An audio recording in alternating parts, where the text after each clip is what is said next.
So this is the Vandercook #4 proving machine, also known as a proof press. It's an awesome machine. It's from a different era, but this was the industry standard for a long time, and it's still used quite a bit today. There's a whole community that uses these things. I received it as a birthday present when I was like 11 or 12. This had been like 1975 or 6. And my dad found it somewhere. Somebody was getting rid of it. Everything was moving to offset printing, and print companies that had print shops were just scrapping these guys. And he got it, I'm sure, for cheap, and I didn't know what it was. But it started my little printing career back in junior high and high school. Had a lot of fun. Anyway, so it's been in storage since, I believe, 1982 was probably the last time I printed. I was printing things in junior high and high school and had a lot of fun, and then went to college and had a life, and have just recently, were in storage for a long time, finally have got a new home for them and ready to print again. So I'm going through and rehabilitating everything. It's all in good shape. It's just age-related neglect. Everything just needs a super good cleaning and lubrication. Today I removed the pins from the inking drum down here and cleaned and greased. There was a lot of old ink residue and rag residue, but it's just so well made. This is this huge cast piece of iron. It's like 5 inches thick. That was all machined out. This was made in Chicago, and I believe 1934, right around then. It's from the 30s, and everything works. It's electrified. It has a little motor back here that spins that drum I was just looking at, and the motor is shot. Tried it, it fired up, but even, with oil and some air, it was just smoking. That will probably need to be replaced, but everything else seems to be functional.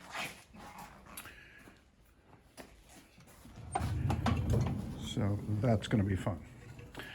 Anyway, so while I was doing this printing, I was ordering fonts of type from a company in Baltimore called Balto Type. And it was a huge, probably the biggest printing facility on the East Coast, and a type foundry. And we showed up in '76 on a family vacation. We stopped in there because I had been ordering type, sending them a check, of course, all pre-internet, didn't know what I was doing.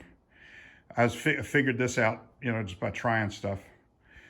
I was ordering type, and they would mail me back. A month later, I'd get a little heavy box of lead type. But anyway, we stopped in, and it happened to be the week they were going out of business.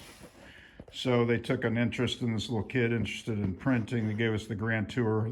The place called a full city block. It was just gigantic. And anyway, my dad ended up buying this press. Dear old dad. So it's awesome. This is called a Chandler and Price platen press. And it's the old style, has the curved spokes. We put this on a U-Haul and dragged it home, burned out a clutch. Well, we got it home to Alabama, and I used it for a couple years, and it works great. Just like the day it was new. Everything is so simple and mechanical. Just well engineered. No roller bearings. Just well engineered fittings and oil, and everything works great. So at that time, I had I ordered new rollers for it, these rubber rollers, and those seem to be in fine shape. Those will be usable. The rollers on the Vandercook are shot, and they are dry rotted. But amazingly, there's a pretty good industry that supports letterpress printing, because a lot of people do this. Letterpress printing, it's like real ink on real high quality paper, you just can't beat the look. It's just really a lovely product. So people use them for fancy invitations and business cards, small scale stuff like that. And we're going to do the same. We're going to get this print shop up and rolling. Another week or two of cleaning and service, and we will have a print shop again. Very good.